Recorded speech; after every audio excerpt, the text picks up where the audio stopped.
तर सुरू करा, व्हिडिओ चालू करून. ओके.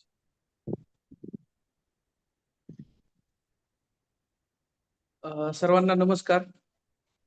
शालेय शिक्षण व क्रीडा विभाग, महाराष्ट्र शासन, त्याचबरोबर जिल्हा शिक्षण व प्रशिक्षण संस्था डाएट लातूर यांच्या संयुक्त विद्यमाने निपुण महाराष्ट्र अभियान अंतर्गत कृती कार्यक्रम आज 10 तारीख आणि लातूर डाएट मार्फत हे दुसरं पुष्प आज गुंफलं जात आहे. काल 9 तारखेला भाषा विषयाचं पुष्प श्री परमेश्वर श्रंगारी सर यांनी त्यांचं सादरीकरण केलं. त्यांचे शालेय स्तरावर ज्या काही ऍक्टिव्हिटी कार्यक्रम ते राबवतात त्याच्या अंतर्गत त्यांनी काल सादरीकरण केलं.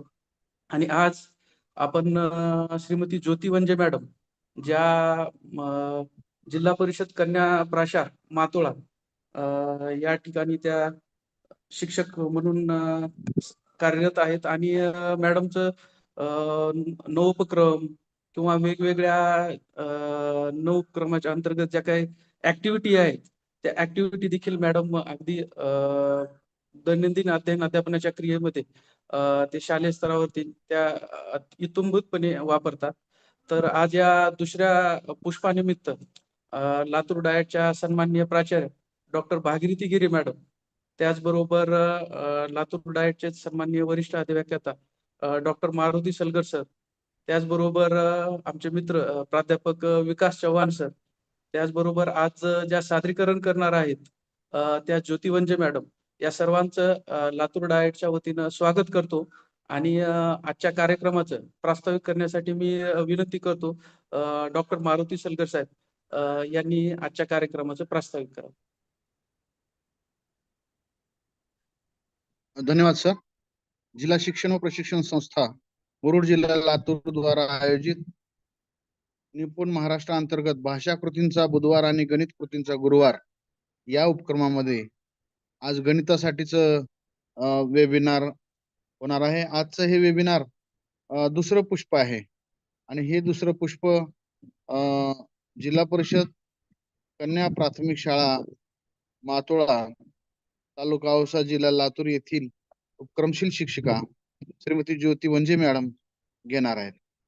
या वेबिनारसाठी उपस्थित आमच्या संस्थेच्या सन्माननीय प्राचार्य भागीरथी गिरी मॅडम, आमच्या संस्थेतील सर्व सन्माननीय वरिष्ठ अधिकारी, वरिष्ठ अधिव्याख्याता, जिल्ह्यातील सर्व क्षेत्रीय अधिकारी, या वेबिनारला उपस्थित असलेले सर्व शिक्षक बंधू भगिनी, विद्यार्थ्यांमध्ये पायाभूत साक्षरता आणि संख्याज्ञान कौशल्य विकसित करण्यासाठी राज्यात निपुण महाराष्ट्र अभियानांतर्गत कृती कार्यक्रम राबवण्याबाबत शासनाने 5 मार्च 2025 रोजी एक शासन निर्णय काढलेला आहे. या शासन निर्णयानुसार माननीय आयुक्त महाराष्ट्र राज्य पुणे आणि सन्माननीय राहुल रेखावर साहेब, माननीय संचालक SRT पुणे यांनी उपरोक्त GR च्या अनुषंगाने राज्यातील भाषा कृतींचा बुधवार आणि कृतींचा गुरुवार अशा वेबिनार मालिकांचा उपक्रम राबविण्याच्या सूचना सर्व जिल्ह्यांना दिलेल्या आहेत. त्याप्रमाणे जिल्हा शिक्षण व प्रशिक्षण संस्थेने या वेबिनारचं आयोजन केलेलं आहे. हे वेबिनार आहे निपुण शासन निर्णय 2026-27 पर्यंत पायाभूत भाषिक व गणितीय प्राप्त करण्यास सर्वोच्च प्राधान्य दिलेलं आहे. आणि त्यानुसार या GR प्रमाणे एक टार्गेट ठरवून दिलेला आहे, उद्दिष्ट दिलेलं आहे. 5 मार्च 2025 पासून 30 जून 2025 पर्यंत शाळेमध्ये दररोज जी मुलं उपस्थित राहतात ती सर्व मुलं पायाभूत साक्षरता आणि संख्याज्ञान या क्षमता प्राप्त असतील असं हे टार्गेट आहे. अपवादात्मक परिस्थितीमध्ये ज्यांची कारण आपण देऊ शकतो अशा परिस्थितीमध्ये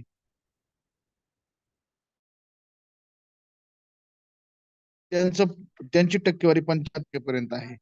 येणाऱ्या विद्यार्थ्यांसाठी किंवा दररोज शाळेत येणाऱ्या विद्यार्थ्यांसाठी मात्र वर्गातील सर्व विद्यार्थ्यांनी या पायाभूत क्षमता आणि संख्याज्ञान प्राप्त करणं आवश्यक आहे, ज्याला आपण FLN असं म्हणतो. यासाठी 5 6 टप्पे 5 मार्च, 20 मार्च, 5 एप्रिल, 15 जून, 30 जून अशा 6 टप्प्यामध्ये शिक्षकांनी आपल्या विद्यार्थ्यांची हळूहळू प्रगती करून ती 100% पर्यंत यायची आहे. 5 मार्चला विद्यार्थ्यांचा स्तर निश्चित करून कोणते विद्यार्थी कोणत्या क्षमतेमध्ये कुठं आहेत हे ठरवायचं आहे. उदाहरणामध्ये वाचनाचे जे वाचन क्षेत्र जे आहे त्याचे इंडिकेटर 14 आहेत, लेखनाचे 16 आहेत, संख्याज्ञान गणितिक क्रियांचे 13 आहेत. 3री ते 5वी साठी वाचनाचे इंडिकेटर्स 15 आहेत, लेखनाचे 18 आहेत आणि संख्याज्ञानाचे 20 आहेत. गणितिक क्रियांचे 29 आहेत. या इंडिकेटर्सवर आपले 5 मार्चला कोणते विद्यार्थी कोणत्या स्तरावर त्याप्रमाणे त्यांना हळूहळू पुढे न्यायचं आहे. जेव्हा ते अंतिम स्तर प्राप्त करतील तेव्हा ते हळूहळू वगळत जाऊन एकूण पटाच्या 100%वर न्यायचे आहे. यासाठी आमच्या जिल्ह्यातील या औसा तालुक्यातील कन्याशाळा मातोळा येथील एक उपक्रमशील आणि ऍक्टिव्ह शिक्षिका ज्यांनी वेगवेगळ्या उपक्रमामध्ये पण आपलं अग्रस्थान ठेवलेलं आहे, ज्यांनी स्वतःच्या वर्गामध्ये आज 5 मार्च रोजी एकही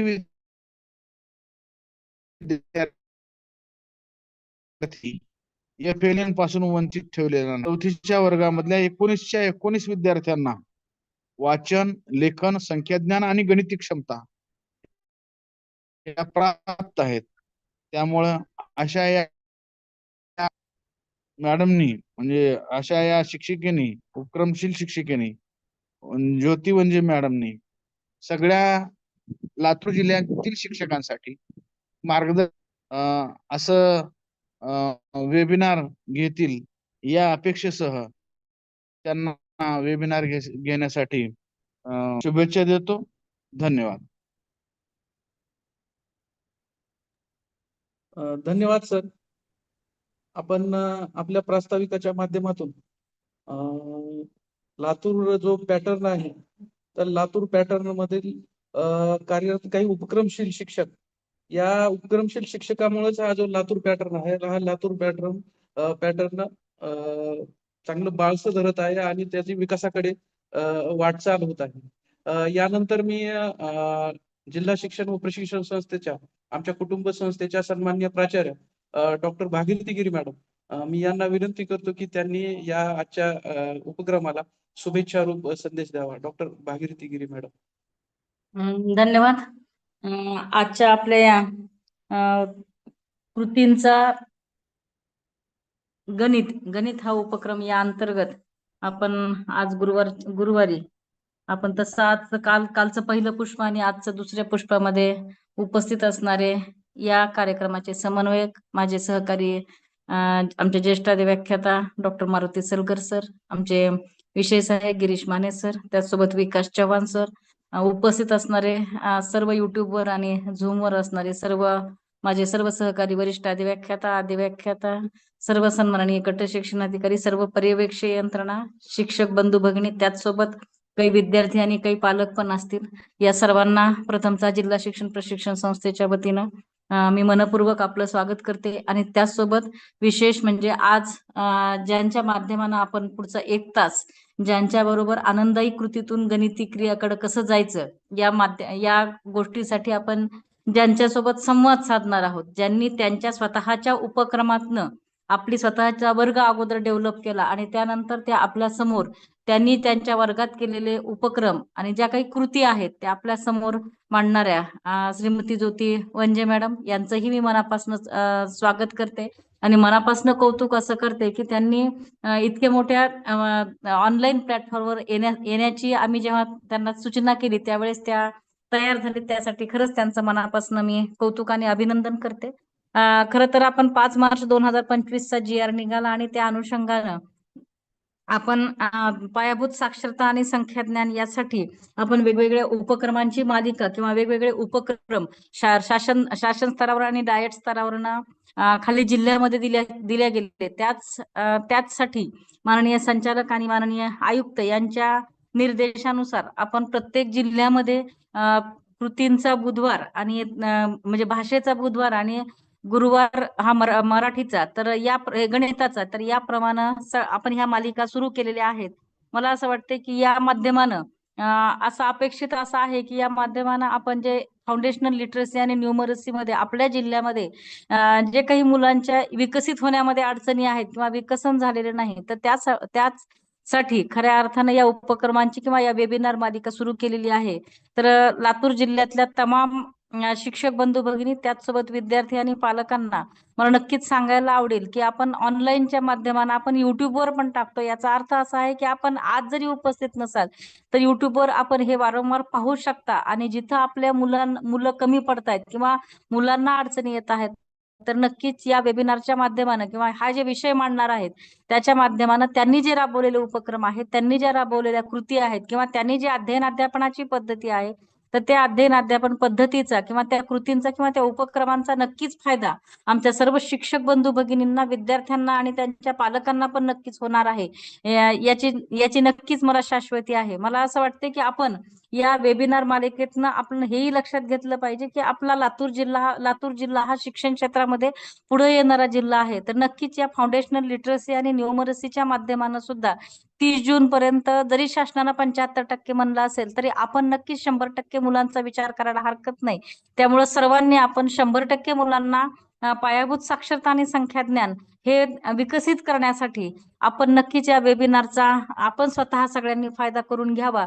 या अपेक्षेसह मी ज्योती वंजे मॅडमला परत एकदा मनापासून शुभेच्छा देते आणि मी थांबते. धन्यवाद. धन्यवाद मॅडम. आपण आपल्या शुभेच्छा संदेशामध्ये ज्या काही अपेक्षा व्यक्त केलेल्या आहेत त्या नक्कीच या युट्यूब लाईव्हच्या माध्यमातून राज्यभरातील शिक्षक आणि त्याचबरोबर ज्योती वंजे मॅडम सारखे उपक्रमशील शिक्षक आणि त्यांनी त्यांच्या शाळेमध्ये राबवलेल्या विविध कृती याच्या माध्यमातून नक्कीच राज्यभरातील शिक्षकांना एक वेगळा मार्ग गुणवत्तेचा सापडून अशी अपेक्षा व्यक्त करतो. आणि यानंतर आजच्या कार्यक्रमाचं सादरीकरण करण्यासाठी मी विनंती करतो ज्योती वंजे मॅडम यांना की आपण आपलं सादरीकरण करावं. ज्योती वंजे मॅडम.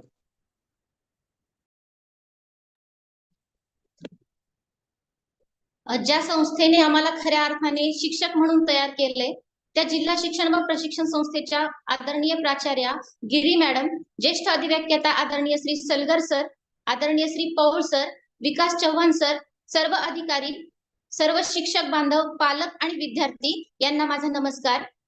जिल्हा शिक्षण व प्रशिक्षण संस्था लातूर तर्फे आयोजित निपुण महाराष्ट्र कार्यक्रमाअंतर्गत 92ऱ्या आणि गणिताच्या पहिल्या वेबिनार सत्रामध्ये मी आपणा सर्वांचं हार्दिक स्वागत करते. आजच्या वेबिनार सत्राचं शीर्षक आहे आनंददायक कृतीतून गणिती क्रियांकडे. बालकांचा मोफत व सक्तीच्या शिक्षणाचा हक्क अधिनियम 2009 नुसार प्रत्येक बालकास गुणवत्तापूर्ण शिक्षण मिळणे हा त्याचा हक्क आहे आणि हा हक्क त्याला मिळवून देण्यासाठी आपण नेहमीच कटिबद्ध राहिलेलो आहोत. राष्ट्रीय शैक्षणिक 2020 नुसार हायलाइट केलेला मुद्दा म्हणजे पायाभूत साक्षरता आणि संख्याज्ञानमध्ये प्राथमिक स्तरावरील विद्यार्थी मागे आहेत आणि त्या अनुषंगाने देशभर राबवला जाणारा कार्यक्रम म्हणजे निपुण भारत कार्यक्रम. या कार्यक्रमास गती देण्यासाठीचा महाराष्ट्र शासनाचा शासन निर्णय म्हणजे 5 मार्च 2025 चा निपुण महाराष्ट्राचा शासन निर्णय आणि त्या शासन निर्णयानुसार आपण सध्या काम करतो आहोत. आपण आपल्या शाळांवरती विद्यार्थ्यांची अध्ययन क्षमता पडताळणी सुद्धा केलेली आहेत आणि विद्यार्थ्यांचे स्तर निश्चित केलेले आहेत. तर सध्याची आजची आपली गरज ही आहे ती म्हणजे की अधिकाधिक चांगला कृती कार्यक्रम राबवून आपल्या अध्ययन अध्यापनास योग्य गती, दिशा आणि वेग मिळवून देणं. तर हे मिळवून देण्यासाठी आजचा वेबिनार आपल्याला नक्कीच सहाय्यभूत ठरेल असं मला म्हणावंसं वाटतं. मुळातच आपल्याला एखादा विषय शिकवायचा असेल तर त्याचं शिकणं कसं घडतं ते समजून घ्यावं लागेल. पायाभूत संख्याज्ञानमध्ये मुले मागे राहण्याचं कारण काय आहे, मुलांना गणित का अवघड वाटतं हे समजून घेणं हाच गणित शिक्षणातला महत्वाचा विषय आहे असं मला वाटतं. आणि त्या अंतर्गत आपण स्टेप बाय स्टेप पुढील गोष्टी समजून घेऊयात. तर मी आता माझी स्क्रीन शेअर करते.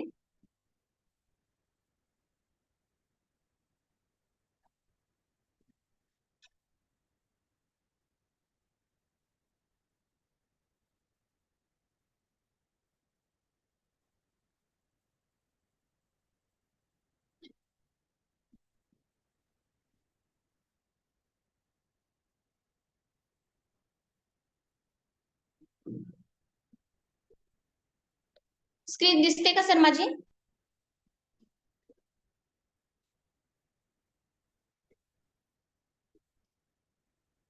स्क्रीन दिसते का सर?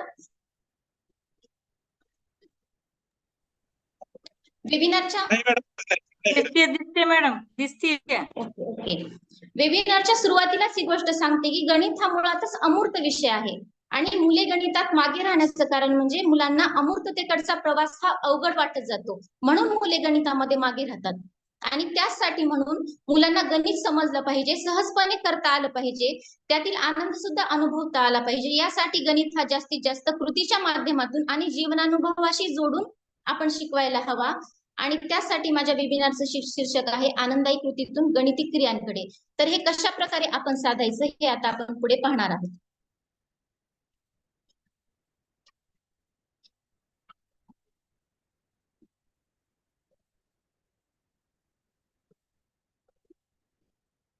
तर गणिताच्या संदर्भात आपण जर शाळेवरती अध्ययन स्तर निश्चिती केलेली आहे तर यावर एक नजर टाकली असता असं दिसून येतं की गणिताच्या संदर्भात 2 क्षमता आहेत, त्या म्हणजे संख्या ज्ञान आणि संख्यांवरील क्रिया. तर इयत्ता दुसरी मध्ये आपल्याला 11 स्तर आहेत आणि इयत्ता 3री ते 5वी मध्ये 20 स्तर आहेत. संख्यांवरील क्रियामध्ये इयत्ता दुसरी मध्ये 13 स्तर आहेत आणि 3री ते 5वी मध्ये एकूण 29 स्तर आहेत. तर आपल्याला साध्य काय करायचे, तर इयत्ता दुसरी पर्यंत संख्या ज्ञानाची 20 पर्यंतची ओळख आणि संख्यांवरील क्रियामध्ये 0 ते 9 पर्यंतची शाब्दिक उदाहरणासहित बेरीज वजाबाकी आणि इयत्ता 3री मध्ये 99 पर्यंतची संख्या ओळख, त्याचबरोबर 50 पर्यंत अक्षरी संख्या नामे, त्यानंतर संख्यांवरील क्रियामध्ये 99 पर्यंतची बेरीज आणि शाब्दिक उदाहरणे, त्या बेरजेचा दैनंदिन व्यवहारामध्ये आपल्याला वापर कसा करायचा आहे हे आपल्याला पाहायचं आहे.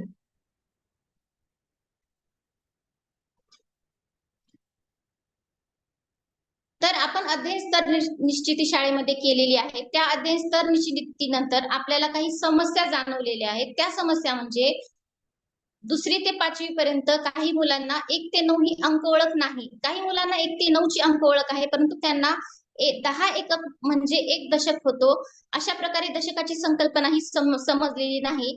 काही मुलांना अंक ओळखता येतात, पण त्यांना वस्तूंच्या समूहातून ठराविक संख्ये एवढ्या वस्तू काढता येत नाहीत. काही मुलांना संख्यांची स्थानिक किंमत समजत नाही. तर काही मुलांना 10 पर्यंतच्या अंकांची ओळख आहे, पण त्यांना 11 ते 99 पर्यंतच्या संख्यांची ओळख नाही. आणि काही मुलांना संख्यांची ओळख आहे, परंतु त्यांना संख्यानामे लिहिता येत नाहीत. काही मुलांना संख्या ज्ञान आहे, परंतु त्यांना बेरीज आणि वजाबाकीची संकल्पना समजली आहे. काही मुलांना बेरीज वजाबाकीची संकल्पना समजलेली आहे, ते अंकी बेरीज आणि वजाबाकी करतात, पण त्यांना शाब्दिक उदाहरणे सोडवताना अडचण येते. काही विद्यार्थी असे पण असतात की ज्यांना बेरीज वजाबाकी येते, पण त्यांना संख्या ज्ञान येत नाही, उत्तर काय आलं हे त्यांना सांगता येत नाही, किंवा तोंडी आपण गणित सांगितल्यानंतर त्यांना ते गणित मांडता येत नाही. काही विद्यार्थ्यांना बेरीज वजाबाकी येते, परंतु त्यांना दैनंदिन व्यवहारामध्ये त्याचा वापर करता येत नाही. तर गणित शिक्षणामध्ये, गणित स्तर निश्चितीमध्ये आपल्याला इतक्या समस्या जाणवलेल्या आहेत. तर ह्या समस्यांमागचं आपण जर कारण शोधण्याचा प्रयत्न केला, गणितातले अडथळे शोधण्याचा प्रयत्न केला, तर त्यामध्ये आपल्याला मुख्यतः लक्षात येतं की अमूर्ताकडून मूर्ताकडे हा प्रवास काही मुलांना अवघड वाटतो. त्यांना फक्त आपण मेकॅनिकली गणित करायला शिकवलं तर ते त्या विद्यार्थ्यांना अवघड वाटतं. काही मुलांना व्यवहारातील गणित आणि प्रत्यक्ष शाळेतील गणित यांच्यामध्ये ताळमेळ न बसल्यामुळे, गणित हे जीवन व्यवहाराशी निगडीत नसल्यामुळे त्यांना अडचणी जातात. तर काही मुलांच्या संकल्पना स्पष्ट नाही, पण त्यांच्या समोर किचकट आकडेमोड समोर आलेली आहे, अशामुळे सुद्धा विद्यार्थ्यांच्या मनावरती त्याचं बर्डन येतं आणि त्यांना गणित अवघड वाटू लागतं. आणि अजून एक कारण म्हणजे की गणितामध्ये नीरस अध्यापन पद्धतीचा वापर, आपण ज्या अध्यापन पद्धतीने शिकलोय त्याच अध्यापन पद्धतीचा मी जर माझ्या मुलांवरती वापर करायचं ठरवलं तर ते जमणार नाही, कारण माझ्या समोर जी आव्हानं होती त्यापेक्षा हा AI च्या जमान्यात असलेला माझ्या समोरचा विद्यार्थी आहे, त्याच्या समोर असलेल्या समस्या या वेगळ्या आहेत. त्यामुळे बदललेल्या काळातील आव्हानांना सामोरं जाणारा विद्यार्थी मला तयार करायचे, त्याला त्यासाठी सक्षम बनवायचे. त्यासाठी मला माझ्या अध्यापन पद्धतीमध्ये काल सुसंगत असा बदल करणं आवश्यक आहे. तर आता या समस्या आणि त्यावरची कारणे आपण पाहिल्यानंतर आपण प्रत्यक्ष शाळा स्तरावरती कशी अंमलबजावणी करायची, कृती कार्यक्रम कसा राबवायचा ते आता आपण पाहणार आहोत. तर आपल्या वर्गातील विद्यार्थी, मग तो 2री ते 5वी कुठल्याही वर्गातील असो, त्याला जर 0 ते 9 अंक ओळख नसेल तर त्याची गणनपूर्व तयारी होणं हे अत्यंत आवश्यक आहे. गणनपूर्व तयारी वास्तविकतः हा सर्वात दुर्लक्षित जाणारा मुद्दा आहे. माझा विद्यार्थी पहिलीत आल्यानंतर किंवा 2री ते 5वी तो जर संख्या ज्ञानमध्ये मागे असेल तर त्याची गणनपूर्व तयारी होणं हे अत्यंत आवश्यक आहे. तुम्ही म्हणाल की 5वीच्या वर्गात आल्यानंतर 4थीच्या वर्गात आल्यानंतर गणनपूर्व तयारीची काय आवश्यकता आहे, पण मला सांगावं असं वाटतं की तो जर 5 वर्ष शाळेत येऊन त्याला जर 1 ते 9 अंक ओळख नसेल तर म्हणजे एकतर त्याच्या अध्ययनात काहीतरी समस्या असतील, तो वंचित गटातील असेल, अध्ययनक्षम असेल, त्या समस्या आहेत म्हणून त्याला ती अंक ओळख नाही आणि त्यामुळे त्याला गणनपूर्व तयारीमधून जाणं आवश्यक आहे. आणि मुळातच गणित शिकणे म्हणजे फक्त संख्या चिन्हे शिकणे, 4 क्रिया शिकणे, आकडेमोड शिकणे असं नाही, तर गणित शिकणे म्हणजे गणितातील मूलभूत संकल्पना शिकणे. गणिताच्या अभ्यासाने आपल्याला प्रश्नांचा संख्यात्मक विचार करता येतो, आकारज्ञान समजतं, तर्कशुद्ध नेमका विचार करून निष्कर्ष काढण्यास आपण शिकतो, निरीक्षणाच्या आधारे आपण अंदाज बांधण्यास शिकतो. गणिताच्या अभ्यासाने आपण अमूर्त गोष्टी आपल्याला समजतात आणि अमूर्त विचार करायला शिकतो. तर इतका व्यापक दृष्टिकोन आपल्याला ठेवायचा आहे आणि आपल्याला जर त्याला गणिताच्या संकल्पना त्याच्यामध्ये विकसित करायच्या असेल तर आपल्याला या टप्प्याने जावं लागेल. तर गणनपूर्व तयारीमधील लहान मोठा कमी जास्त लांब वाकूड दूर जवळ मागे पुढे उजवा डावा आधी नंतर अशा क्षमता त्यामध्ये आहेत. तर मी तुम्हाला सांगू शकते की उजवा डावा ही जी संकल्पना आहे याची जर आपण मुलांना पायाभूत स्तरावरती आपण जर मुलाची तयारी घेतली तर पुढे चालून येणाऱ्या मुलांमध्ये संख्या मालिका, संख्या रेषा, समीकरण ह्या संवादामध्ये त्याला पुढे चालून सोपं जाणार आहे. शिष्यवृत्तीच्या परीक्षेमध्ये प्रश्न असतात की पी या अक्षराच्या उजवीकडील 14व्या अक्षराच्या डावीकडील 3ऱ्या अक्षराने तयार होणारा शब्द कोणता. तर याचं बीज, या प्रश्नाचं बीज हे गणनपूर्व तयारीमध्ये लपलेलं असतं. आपण जर वर खाली ही संकल्पना घेतली तर या वर खाली संकल्पनेमध्ये निर्देशक, भूमिती आणि अक्ष यांची तयारी होत असते. म्हणजे ज्या मुलाची शाळेमध्ये गणनपूर्व तयारी झालेली असते तो मुलगा जेव्हा 4थी 5वीच्या नंतर बाहेर पडतो तेव्हा त्या विद्यार्थ्यांमध्ये एक वेगळीच चमक दिसून येते आपल्याला. तर ह्या संकल्पना मुलांना शिकवत असताना भलेही असं असू शकतं की सर्वच मुलांना याची पूर्णतः गरज आहे असं नाही, परंतु माझ्या समोर आलेला विद्यार्थी त्याने अंगणवाडी केलेली आहे का, तो कुठल्या भाषिक गटातून आलाय, कुठल्या सामाजिक पार्श्वभूमीतून आलाय, त्याची कौटुंबिक पार्श्वभूमी काय हे मला माहित नसतं, तर मी त्याला हे गृहीत धरून चालणार नाही की ह्याला लहान मोठा हा माहित आहे. तर जाणीवपूर्वक आपल्याला या कृती त्याच्यामध्ये छोट्या छोट्या गोष्टींमध्ये रुजवायच्या आहेत. यासाठी परिसराला जास्तीत जास्त आपल्याला वर्गात आणायचे. तर परिसरामधल्या लहान मोठा दगड त्यांना आणायला लावून प्रत्येकाने आपल्या दगडाजवळ थांबणे, लहान मोठा दगड अशा प्रकारे त्यांची तयारी घ्यायची आहे. त्यांच्यामध्ये आत्मविश्वास निर्माण होईल की मी काहीतरी आणलंय आणि त्याची काहीतरी दखल घेतल्या जात आहे. त्याचबरोबर टेबलाच्या वर काय, खाली काय, सतरंजीच्या वर काय, सतरंजीच्या खाली काय, डावा हात वर करा, उजवा हात वर करा, अशा कृती मी घेतल्या पाहिजेत. आणि या कृती घेतल्या नाही तर असं दिसून येतं की 3रीच्या वर्गात विद्यार्थी आलाय परंतु परिपाठामध्ये सावधान विश्राममध्ये त्याला उजवा पाय, डावा पाय या गोष्टी समजत नाही. ही रियालिटी आहे. त्यासाठी म्हणून आपल्याला जाणीवपूर्वक या गोष्टी घ्यायच्या आहेत. तर वेळेअभावी गणनपूर्व तयारीवर मी जास्त बोलू शकणार नाही. तर गणनपूर्व तयारीनंतर पुढचा टप्पा आहे संख्याज्ञानचा. तर मला तुम्हाला सांगावंसं वाटतं की आपल्याला गणिताचे स्तर निश्चित करायचे आहेत. तर त्या स्तरामध्ये 11 स्तर आहेत. 2रीसाठी संख्याज्ञानामध्ये 11, 13, 3री ते 5वी साठी 20 आणि 29 स्तर आहे. तर आपण जास्त कन्फ्युज न होता स्तराप्रमाणे न जाता मी ज्या पद्धतीने नियोजन सांगते त्या पद्धतीने नियोजन केलं तर कमीत कमी वेळेमध्ये आणि श्रमामध्ये आपण लवकरात लवकर निपुण महाराष्ट्राचं नव्हे तर आपण निपुण भारतचं ध्येय सुद्धा गाठू शकू. तर याचे आपण एकूण 4 टप्पे केलेले आहेत. 3री ते 5वीच्या पूर्ण अध्ययन स्तराचे 4 टप्पे केलेले आहेत आपण. त्या 4 टप्प्यामध्ये पहिला टप्पा असेल 0 ते 9 संख्यांचा, दुसरा टप्पा आहे दशक ओळखचा, तिसरा टप्पा आहे 11 ते 20 संख्यांचा आणि चौथा टप्पा आहे 21 ते 99 पर्यंतच्या संख्यांचा. तर मला तुम्हाला स्क्रीनवर दिसते की संख्याज्ञान आणि संख्यांवरील क्रिया ह्या 2 बाबी तुम्हाला स्क्रीनवर दिसत आहेत. तर मला तुम्हाला हे सांगायचं की संख्याज्ञान मधले 11 स्तर आणि संख्यांवरील क्रियांचे 13 स्तर आहेत 2रीसाठी. मग आपण असं नाही करायचं की संख्याज्ञानचे 11 स्तर मी आधी घेईन आणि संख्यांवरील क्रियांचे नंतर घेईल, तर असं नाही. सायमल्टेनियस दोन्ही पण एकाच वेळी आपण संख्याज्ञान आणि संख्यांवरील क्रिया एकदम घेणार आहोत. त्यामुळे कमीत कमी वेळेमध्ये विद्यार्थ्यांचे आपल्याला निपुण महाराष्ट्राचे जे अंतिम टप्पा आहे तो गाठण्यास आपल्याला मदत होणार आहे. तर कसं ते आता आपण पुढे पाहणार आहोत. तर टप्पा क्रमांक 1 आहे 0 ते 9 संख्या. तर त्याच्यामध्ये आपण 3 कृती केलेल्या आहेत. पहिली कृती आहे 1 ते 5, दुसरी आहे शून्याची ओळख आणि तिसरा आहे 6 ते 9. तर पहिली कृती आहे 1 ते 5 संख्या. आता या संख्याज्ञानच्या टप्प्यावर शिक्षकाने खूप सावध होणे गरजेचे असते. कारण गणित हा आधीच अमूर्त विषय आहे आणि मुळातच संख्या ही संकल्पना खूप अमूर्त आहे. मी फळ्यावर जर 5 लिहिलं तर त्या 5ला माझ्या लेखी अर्थ आहे, माझ्या बौद्धिक क्षमतेच्या लेखी आहे. पण माझ्या समोर येणारा जो विद्यार्थी आहे, पहिलीचा म्हणा किंवा दुसरीचा, तर त्या विद्यार्थ्याच्या लेखी 5ला काहीच अर्थ नाही. जोपर्यंत मी या 5ला मूर्त रूप देत नाही तोपर्यंत या 5ला काहीच अर्थ नाही. मी जेव्हा 5 पेना, 5 लिंबे असं म्हणते तेव्हा ते 5 खऱ्या अर्थाने मूर्त होत असतं.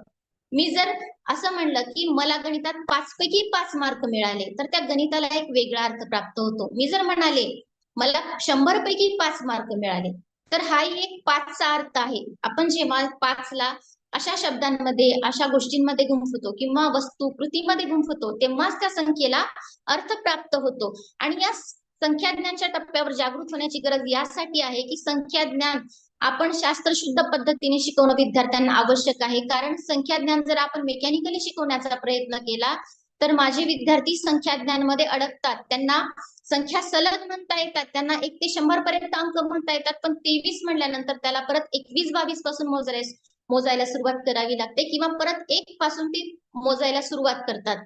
असं होतं त्यांना. आणि या स्तरावर जर त्यांना संख्याज्ञान आलं नाही तर विद्यार्थ्यांचा गणिताकडे बघण्याचा दृष्टिकोन बदलतो. त्याच्या मनामध्ये गणिताविषयी न्यूनगंड निर्माण होतो, गणिताविषयीची भीती निर्माण होते. कारण संख्याज्ञान ही मुळातच बेसिक कन्सेप्ट आहे. आणि ज्या मुलांचं संख्याज्ञान पक्क आहे त्यांचा आत्मविश्वास हा कमालीचा वाढलेला असतो आणि त्या आत्मविश्वासाच्या आधारे, त्या संख्याज्ञानाच्या आधारे आपल्याला इतर कृती शिकवण्यामध्ये काहीच अडचण येत नाही. त्यामुळे संख्याज्ञान हा टप्पा आहे तो शास्त्रशुद्ध पद्धतीने घेणे आवश्यक आहे. कल्पना करा की मला एक भाषा येत नाही, नवीन भाषा आहे आणि त्या नवीन भाषेमध्ये मला 1 ते 100 पर्यंतची संख्या नामे पाठ करायला सांगितलेली आहेत आणि मला जर विचारलं यामध्ये 75 कशाला म्हणतात, तर विचार करा की माझं डोकं ब्लँक होईल. एक तर मला 1 पासून सुरुवात करावी लागेल आणि मग आदली मधली एखादी संख्या विसरली तर मग माझी तारांबळ वेगळीच उडेल. त्यामुळे मला गणितातील संख्या शिकवताना गणिताच्या भाषांच्या माध्यमातून शिकवावं लागेल. तर मराठीमध्ये श्रवण आणि भाषण घरीच झालेलं असतं, त्यांचा उपयोग करून पुढील गोष्टी शिकवायच्या असतात. पण गणितामध्ये सुद्धा मुलांनी काही अंशी श्रवण केलेलं असतं. 5 चॉकलेट त्यांनी समान वाटणी केलेली असते, गोष्टी मोजलेल्या असतात. त्याचा उपयोग आपल्याला गणितामध्ये करून घ्यायचा आहे. तर गणिताच्या ज्या विविध भाषा आहेत त्या भाषांच्या माध्यमातून मला ओळख द्यायची आहे. बोटांची भाषा, वस्तुभाषा. बोटांची भाषा 2 बोटे, वस्तुभाषा 2 ठोकळे, चित्रभाषा ही 2 चित्रे आहेत, कृतीची भाषा 2 उड्या मार ही झाली कृतीची भाषा, 2 टाळ्या ही झाली ध्वनी भाषा, 1-1च्या 2 नोटा ही झाली चलन भाषा. त्यानंतर स्पर्श भाषा, स्पर्शाने डोळे बंद करून 2 वस्तू आहेत, 3 वस्तू आहेत हे ओळखणे किंवा मित्राच्या पाठीवर 2 लिहिणे, 3 झाले, 3 लिहिणे ही झाली स्पर्श भाषा. आणि त्यानंतर आपल्याला शेवटची भाषा आहे ती भाषा म्हणजे अंक भाषा. सर्वात शेवटी आपण विद्यार्थ्याला संख्या कार्डवर 2 दाखवायचा आहे. आतापर्यंत आपण ज्या विविध भाषांच्या माध्यमातून संख्या शिकली ती संख्या म्हणजे हे आहे 2, हे आहे 2चं संख्या चिन्ह. या पद्धतीने मला माझ्या मुलांना संख्या शिकवायच्या आहेत. तर या गणिताच्या विविध भाषांच्या माध्यमातून विद्यार्थ्यांना आपण संख्यांची ओळख द्यायची आहे. तर या संख्यांची ओळख दिल्यानंतर आपल्याला या संख्याचं दृढीकरण होणं आवश्यक आहे त्या टप्प्यावर. तर यासाठी मी वेगवेगळ्या कृती घेऊ शकते. एकक ठोकळे, जोडो ब्लॉक्स, मॅथ हे जे आपल्याकडे साहित्य आहे या साहित्याच्या माध्यमातून विद्यार्थ्यांना आपल्याला संख्या ओळखायला लावायच्या आहेत, सांगायला लावायच्या आहेत. आणि मुळातच विद्यार्थ्यांना संख्या ओळखता आली, नजरेनं संख्या ओळखता आली म्हणजेच माझ्या विद्यार्थ्याला संख्येचं संख्यापण समजलं असं नाही. तर संख्याज्ञान शिकवण्यातला एक मोठा टप्पा आहे तो म्हणजे विद्यार्थ्यांना संख्येचं संख्यापण समजणे. मग विद्यार्थ्यांना संख्येचं संख्यापन समजणे म्हणजे काय? तर विद्यार्थ्यांना संख्येचं संख्यापन समजणे म्हणजे मी एका रूपात विद्यार्थ्याला संख्या सांगितल्यानंतर विद्यार्थ्याला इतर रूपामध्ये संख्या रूपांतरित करता येणार. मी जर 2 चित्रे दाखवली तर विद्यार्थ्यांना त्या चित्रा एवढ्या उड्या मारता आल्या पाहिजेत, तेवढे एकक ठोकळे त्याला मोजून देता आले पाहिजेत, तेवढ्या टाळ्या वाजवता आल्या पाहिजेत, तो अंक लिहिता आला पाहिजे, मॅथ वरती 2 लावता आले पाहिजे. विद्यार्थ्याला जर असं जमलं तरच त्याला संख्येचं संख्यापन समजलं असं आपण म्हणू शकतो. मग हे विद्यार्थ्याला संख्येचं संख्यापन समजण्यासाठी आपण प्रयत्न केले पाहिजेत. अशा माध्यमातून विद्यार्थ्यांना आपण संख्यांची ओळख दिल्यानंतर मैदानावरती सुद्धा आपण उड्या मारणे वगैरे असे खेळ घेऊ शकतो. त्याचे व्हिडिओज आपण पुढे बघणारच आहोत. तर आता माझ्या विद्यार्थ्यांना 1 ते 5 पर्यंत संख्या ज्ञान झालेलं आहे. मी त्यांना संख्या शिकवलेल्या आहेत. तर आता याच टप्प्यावर आपल्याला करायचं आहे ते म्हणजे 1 ते 5 संख्यांचा लहान मोठेपणा, चढता उतरता क्रम, मागची आणि पुढची संख्या. म्हणजे फक्त संख्या ओळख झाली म्हणजे संख्या ज्ञान आलं नाही, तर त्यात हे अपेक्षित आहे की त्यांना लहान मोठेपणा समजला पाहिजे, चढता उतरता क्रम समजला पाहिजे, मागची संख्या पुढची संख्या समजली पाहिजे. मग 1 ते 5 चा लहान मोठेपणा समजण्यासाठी आपण वेगवेगळ्या कृती घेतल्या पाहिजे. सुरुवातीला आपण जोडो ब्लॉक्स वापरून असे समूह आपण विद्यार्थ्यांच्या समोर दिले पाहिजेत. 3 ठोकळे आणि 2 ठोकळे यांच्यामधला लहान मोठेपणा विद्यार्थ्यांना ओळखता आला पाहिजे. त्याचबरोबर आपण मॅथ वर सुद्धा ही ऍक्टिव्हिटी घेऊ शकतो. शिवाय आपल्या गणित पेटीमध्ये आडव्या पट्ट्या आणि उभ्या पट्ट्या आलेल्या आहेत, त्याचा सुद्धा आपण वापर लहान मोठेपणा ठरवण्यासाठी घेऊ शकतो. त्याचबरोबर त्यानंतर आपण घेतली पाहिजे मागची आणि पुढची संख्या. तर आपल्या गणित पेटीमध्ये सलग 1 ते 5 ची आडवी पट्टी आणि 1 ते 5 ची उभी पट्टी आहे. आडवी पट्टी आधीची नंतरची संख्या, पुढची मागची संख्या आणि उभ्या पट्टीचा पण पुढच्या मागची संख्या शोधण्यासाठी वापर होऊ शकतो.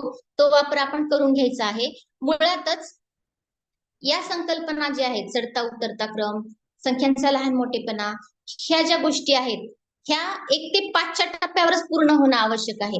कारण कुठलीही नवीन संकल्पना आपण विद्यार्थ्यांना शिकवताना सुरुवातीला आकडेमोड ही सोपी ठेवायची आहे. आकडेमोड सोपी न ठेवता जर किचकट संकल्पना विद्यार्थ्याच्या समोर आली तर विद्यार्थ्यांना त्या आकडेमोडीचं टेन्शन येतं आणि मुलांच्या मनामध्ये गणिताविषयीची भीती निर्माण होते. मग विद्यार्थ्यांना जर संकल्पना लहान संख्यांचा वापर करूनच शिकवल्या तर विद्यार्थ्यांना त्याचं दृढीकरण अतिशय चांगल्या प्रकारे होतं.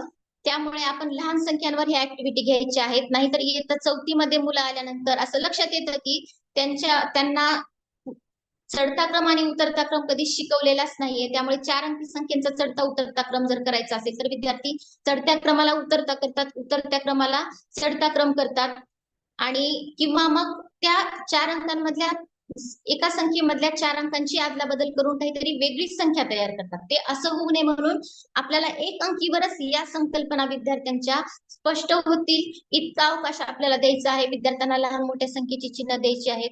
त्याचबरोबर चढता आणि उतरता क्रम कसा असतो हे सुद्धा माझ्या विद्यार्थ्यांना मला शिकवायचं आहे. यासाठी आपल्याला अंक कार्डे रॅन्डमली मांडायची आहेत आणि रॅन्डमली मांडल्यानंतर आपल्याला ती क्रमाने लावायला सांगायची आहेत किंवा त्याचा चढता क्रम किंवा उतरता क्रम लावायला विद्यार्थ्यांना आपल्याला सांगता येतो. प्रत्येकाने समूहातून संख्या शोधून काढायच्या आहेत आणि प्रत्येकाने आपल्या संख्या चढत्या क्रमाने किंवा उतरत्या क्रमाने लावायच्या. ही सुद्धा ऍक्टिव्हिटी आपण घेऊ शकतो.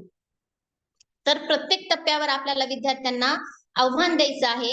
तर माझ्या विद्यार्थ्यांना एकदा का संख्या समजल्यानंतर आपल्याला त्यांना काही आव्हाने द्यायची आहेत आणि मुळात संख्या ज्ञानावरती आपण इतकं काम केलं पाहिजे की माझ्या विद्यार्थ्यांना मॅथवर मी इथे दाखवल्याप्रमाणे मॅथवरती एका संख्येच्या वेगवेगळ्या रचना करून घ्यायच्या आहेत. म्हणजे माझ्या मुलाच्या समोर कुठल्याही प्रकारची रचना जर आली तर त्याला एका सेकंदाच्या आत हे 5 आहे, हे 4 आहे, हे नजरेनं समजलं पाहिजे, निरीक्षणाने समजलं पाहिजे, ना की त्याने ते मोजून सांगितलं पाहिजे.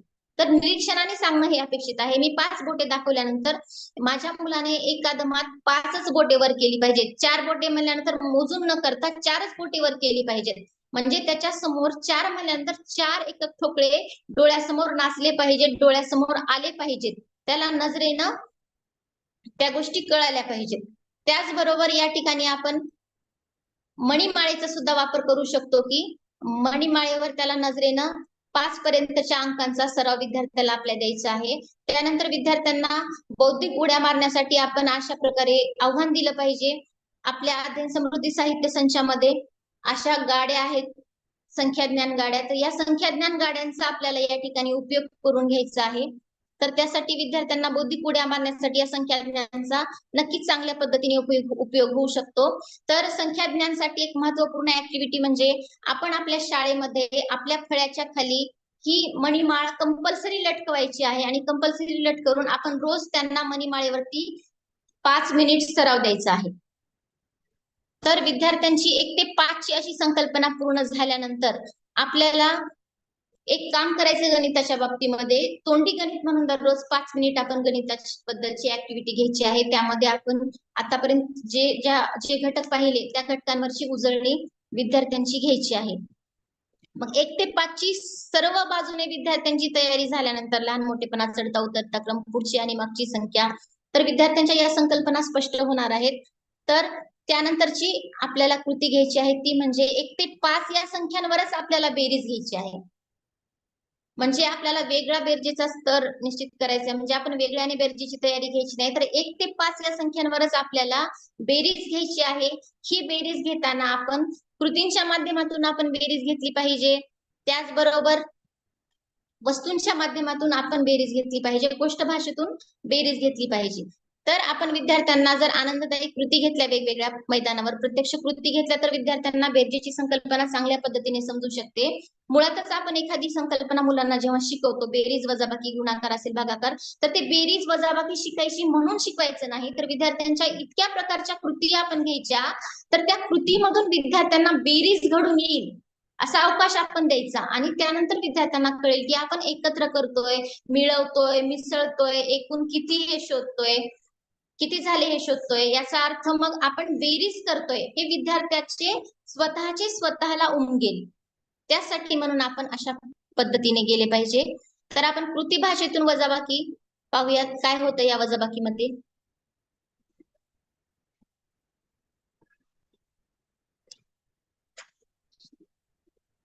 बघा या ठिकाणी मैदानावरती काही मुली दिसत आहेत. तर समोर आपल्याला मुली दिसत आहेत. तर त्या 7 मुली होत्या. 7 मुलीमधून 3 मुली बाजूला केल्या. तर आपण विद्यार्थ्यांना प्रश्न विचारला की आता किती मुली दिसत आहेत, तर विद्यार्थी आपले सांगतील की आता 4 मुली दिसत आहेत. ही झाली कृतीयुक्त वजाबाकी.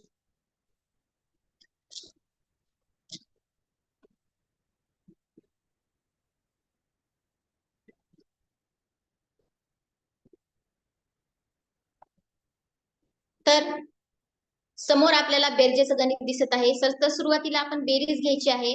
तर बेरजेमध्ये सुद्धा आपण सेम कृतीयुक्त बेरीज घेऊ शकतो. 3 मुले मैदानावर आहेत, 4 मुले त्यानंतर त्यात मिसळली तर एकूण किती मुले झाली, अशा प्रकारे आपण त्यांची कृती घेऊ शकतो. विद्यार्थ्यांना तोंडी साहित्य वापरून अशा कृती घ्यायच्यात की 3 जोडो ब्लॉक स्वातीला दिले, 3 जोडो ब्लॉक ज्योतीला दिले, दोघींचे एकत्र केले तर एकूण किती जोडो ब्लॉक झाले. अशा विद्यार्थ्यांच्या आपण भरपूर कृती घ्यायच्या आहेत. आणि सर्वात शेवटी माझ्या विद्यार्थ्यांना सांगायचंय, हे जे आपण आतापर्यंत मिळवलोय त्याला म्हणतात बेरीज आणि हे आहे बेरजेचं चिन्ह. त्यानंतर आपण वस्तुभाषेमध्ये प्रत्यक्षात अशी मांडणी करायची आहे. 3+2 या ठिकाणी मी मांडलेला आहे. तर सुरुवातीला आपण इथे गोष्ट सांगायची आहे. माझ्याकडे 3 जोडो ब्लॉक होते, मला माझ्या मॅडमनी 2 जोडो ब्लॉक दिले, तर माझ्याकडे एकूण किती जोडो ब्लॉक झाले, ही गणिताची गोष्ट आपण सुरुवातीला घ्यायची आहे.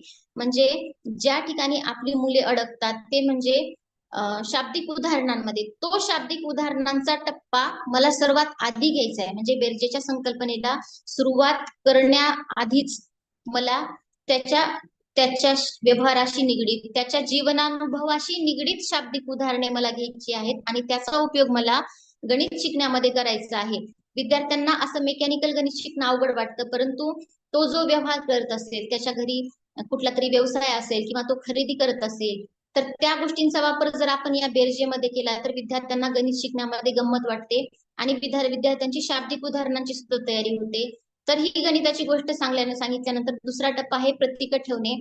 3 आणि 2 अशी मला या ठिकाणी अशी प्रतीक मला मांडायची आहेत आणि नंतर ते एकत्र करून मिळवायचं आहे आणि सर्वात शेवटी मला उत्तर लिहायचं आहे की 3+2 = 5. त्यामुळे विद्यार्थ्यांना प्रत्यक्षात बेरीज म्हणजे काय घडलं हे विद्यार्थ्यांना लक्षात येतं.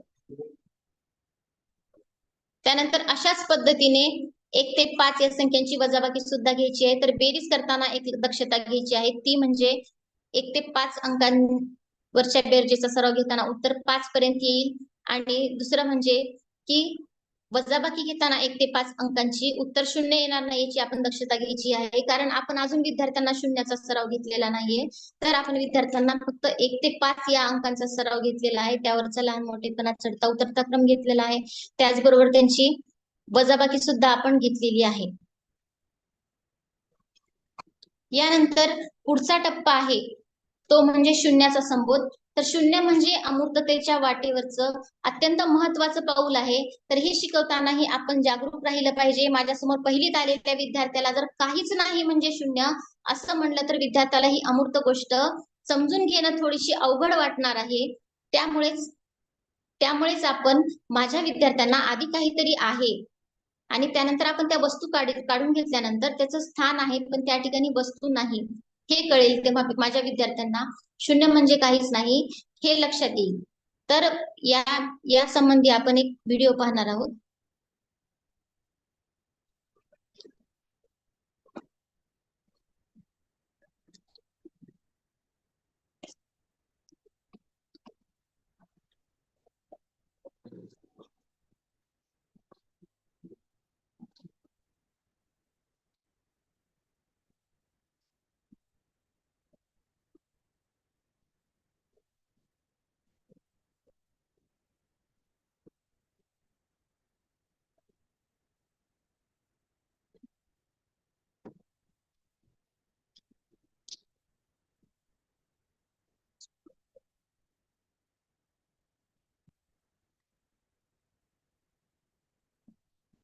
आवाज येतोय का सर?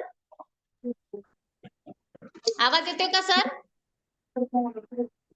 येतोय मॅडम, आवाज बोला ना. येतोय का? व्हिडिओचा आवाज येतोय का? नाही ना मॅडम, व्हिडिओचा आवाज येत नाही? नाही येत मॅडम, नाही येत का? एक मिनिट. नाही.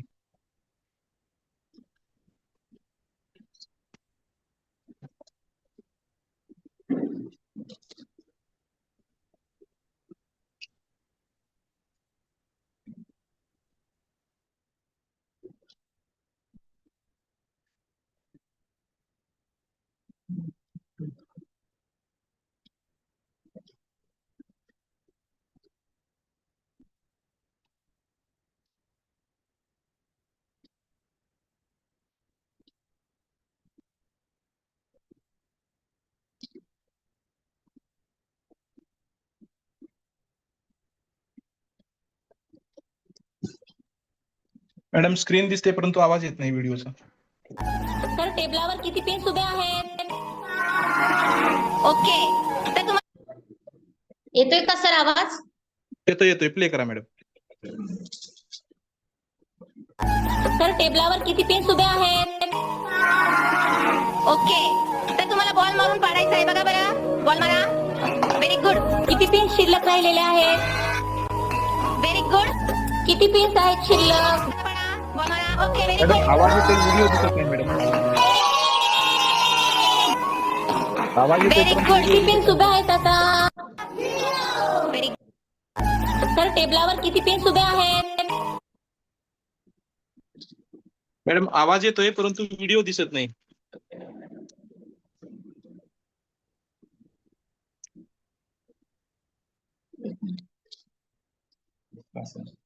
स्क्रीन ऑफ केली.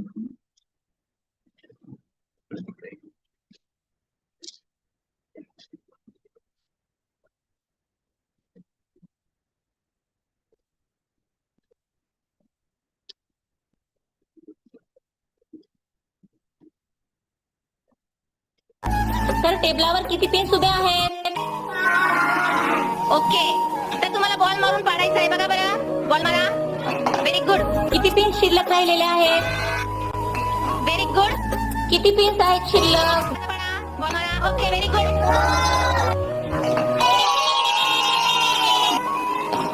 Very good. किती पेन्स उभे आहेत आता?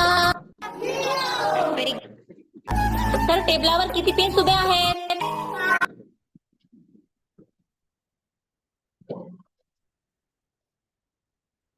तर आताच आपण ऍक्टिव्हिटी पाहिली, ज्यामध्ये आपण विद्यार्थ्यांना शून्याचा संबोध दिला.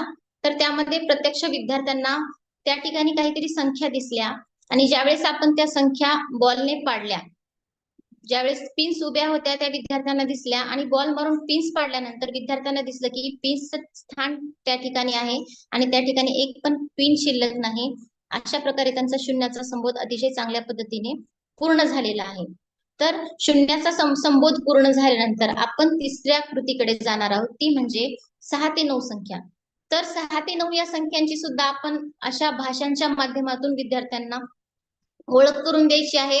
त्यानंतर एकक ठोकळे, मणिमाळ, दशक दांडे यांचा मणिमाळ, जोडो ब्लॉक्स यांचा वापर करून आपल्याला संख्येचं दृढीकरण घ्यायचं आहे. त्यासाठी मैदानावर सुद्धा आपल्याला काही कृती घेता येतील.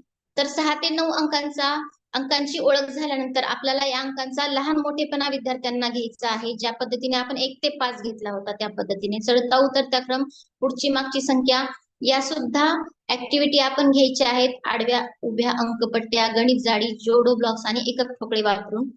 तर 6 ते 9 पर्यंतच्या संख्या ज्ञान विद्यार्थ्यांचं क्लिअर झाल्यानंतर आता या टप्प्यावर सुद्धा मला आता 1 ते 9 या संख्येची बेरीज वजाबाकी घ्यायची आहे. 1 ते 9 यासाठी की 1 ते 5 सुद्धा विद्यार्थ्यांचं दृढीकरण या ठिकाणी होणार आहे. ते विसरणार नाहीत यासाठी आपल्याला नवीन संकल्पना सुरू केल्यानंतर सुद्धा काही ब्रेक देऊन आपल्याला मागच्या संकल्पनांची विद्यार्थ्यांची उजळणी घ्यायची आहे.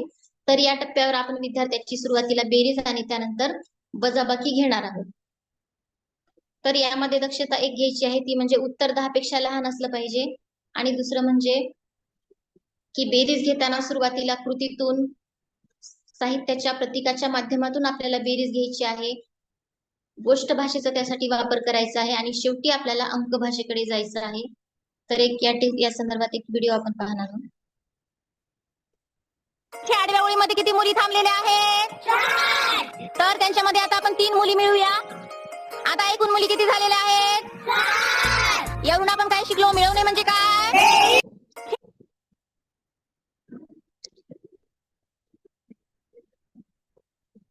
तर छोटीशीच कृती होती, पण या कृतीतून आपल्याला प्रत्यक्षात संकल्पना दिसलेली आहे. विद्यार्थ्याचा संबोध या ठिकाणी स्पष्ट झालेला आहे. त्यानंतर आपल्याला 1 ते 9 या संख्यांची वजाबाकी घ्यायची आहे. तर या संदर्भात एक व्हिडिओ आपण पाहणार आहोत.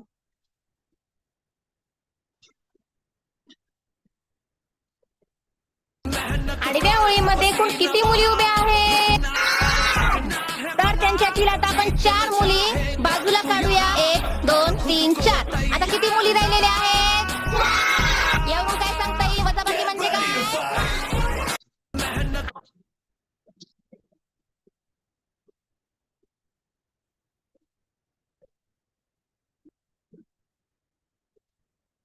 तर खूप शॉर्ट व्हिडिओ होता, पण या ठिकाणी प्रत्यक्ष वजाबाकी घडलेली माझ्या विद्यार्थ्यांना दिसून आली. कृती कुठलीही असो, मग ती कृती करण्यामध्ये विद्यार्थ्यांना आनंद वाटतो, त्यांना मजा वाटते. मुळात विद्यार्थ्यांना संकल्पना ही समजल्याचा आनंद वाटतो. त्यानंतर नाणी नोटा वापरून अशाही एक प्रकारे आपण बेरजेची वजाबाकीची कृती घेऊ शकतो, ज्या कृतीमधून शून्याची संकल्पना सुद्धा स्पष्ट होऊ शकते. तर बाळांनो, मी टेबलावर 1-1 रुपयांच्या नोटा ठेवलेल्या आहेत. त्या नोटा तुम्हाला मोजायच्या आहेत. मोजा बरं. 1 2 3 4 5 6 7 8 9 10. ओके, किती नोट आहेत? त्यातली 1 नोट काढून घेतली. विराली, हा, आता किती नोटा शिल्लक राहिल्या? Very good. त्यातली अजून 1 नोट काढून घेतली. आता किती शिल्लक राहिल्या? त्यातली 1 नोट काढून घेतली. आता किती उरल्या? हा, तर त्यातली 1 नोट काढून घेतली. किती नोटा शिल्लक राहिल्या? गुड. त्यातली परत 1 नोट काढून घेतली. आता किती उरल्या? त्यातली परत 1 नोट काढली. किती उरल्या? ओके. अजून 1 नोट काढली. Very good. अजून 1 नोट काढली. आता किती शिल्लक राहिल्या सांगा? Okay, good. त्यातली अजून 1 नोट काढून घेतली. Very good. त्यातली अजून 1 नोट काढून घेतली. आता किती राहिल्या? ओके. त्यातली अजून एक नोट काढून घेतली. Very good. एक नोट शिल्लक राहिलेली आहे. आता ती एक नोट काढून घेतली. आता किती राहिल्या? ओके. काहीच नाही म्हणजे शून्य. टेबलावर एक नोट होती ना, त्या एका नोटेची जागा तिथेच आहे, पण त्या जागी काहीच नाही, म्हणजेच काय उरलेलं आहे? शून्य. शून्य.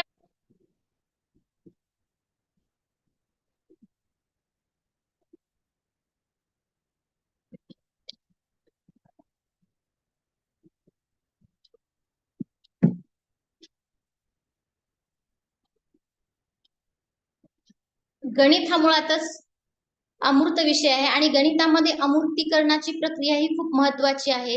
तर अनेक मुलांना हा अमूर्ततेकडचा प्रवास अवघड वाटत असतो. त्यासाठी मला प्रत्येक गणिती संबोधाचं वर्गामध्ये प्रत्यक्ष व्हिज्युअलायझेशन करायचं आहे. म्हणजेच मला प्रत्येक गणिती संबोध हा विद्यार्थ्यांसमोर मूर्त रूपामध्ये सादर करायचा आहे. मग आतापर्यंत आपण गणनपूर्व तयारीचा संबोध असो की 1 ते 5 शून्याचा संबोध, 1 ते 9 पर्यंतच्या संख्या, वजाबाकी कशी होती, बेरीज कशी होती, हे प्रत्यक्ष मूर्त रूपामध्ये माझ्या विद्यार्थ्यांना मी दाखवलेलं आहे आणि हीच खरी गणित शिकण्याची शास्त्रशुद्ध पद्धती आहे. या पद्धतीने गेल्याच्या नंतर माझ्या मुलांना 1 ते 9 पर्यंतचं संख्या ज्ञान हे झालेलं असेल आणि हा टप्पा पूर्ण झाल्यानंतर तुमचा विश्वास बसणार नाही की दुसरीतले 11 पैकी संख्याज्ञानचे 9 स्तर आपले पूर्ण झालेले आहेत आणि संख्यांवरील क्रियाचे 13 पैकी 13 स्तर याच ठिकाणी पूर्ण होतील, कारण आपण बेरीज, वजाबाकी आणि संख्याज्ञान ह्या दोन्ही संलग्न वृत्ती घेतलेल्या होत्या आणि तिसरीचे 20 पैकी 6 आणि 29 पैकी 11 स्तर 3री ते 5वीचे पूर्ण झालेले आहेत. म्हणजे जेवढ्या चांगल्या पद्धतीने आपण हा टप्पा यशस्वी राबवू तितक्या जलद गतीने माझे विद्यार्थी पुढील टप्पे यशस्वीपणे पार पडतील. विद्यार्थ्यांचा आत्मविश्वास कमालीचा वाढलेला असेल, कारण विद्यार्थ्यांना लहान मोठेपणा, चढता उतरता क्रम, बेरीज, वजाबाकी, शाब्दिक उदाहरणे, सगळ्याच गोष्टींची प्रारंभिक लेवलवरती पहिलीत आल्यानंतर किंवा 2री ते 5वी मध्ये जे मागे आहेत त्यांची या टप्प्यावर तयारी झाल्यानंतर त्या विद्यार्थ्यांना गणित शिकण्यामध्ये अधिक रस वाटतो. तर प्रत्येक टप्प्यावर आपण विद्यार्थ्यांना आव्हाने द्यायची आहेत. तर त्या आव्हानांमध्ये बेरीज गाड्या, वजाबाकी गाड्या, बेरीज कहाण्या अशा गोष्टी द्यायच्या आहेत. निपुण भारतचे जे किट आलेलं आहे त्या किटमध्ये बेरीज कहाण्या, वजाबाकी कहाण्यासाठी एक सुंदर साहित्य आलेलं आहे. त्याचा वापर आपण इथे गणित शिकण्यामध्ये करून घेऊ शकतो. तर यानंतरचा टप्पा आहे दशकाची ओळख. तर विद्यार्थ्यांना दशकाची संकल्पना समजणे हे खूप महत्वाचे आहे.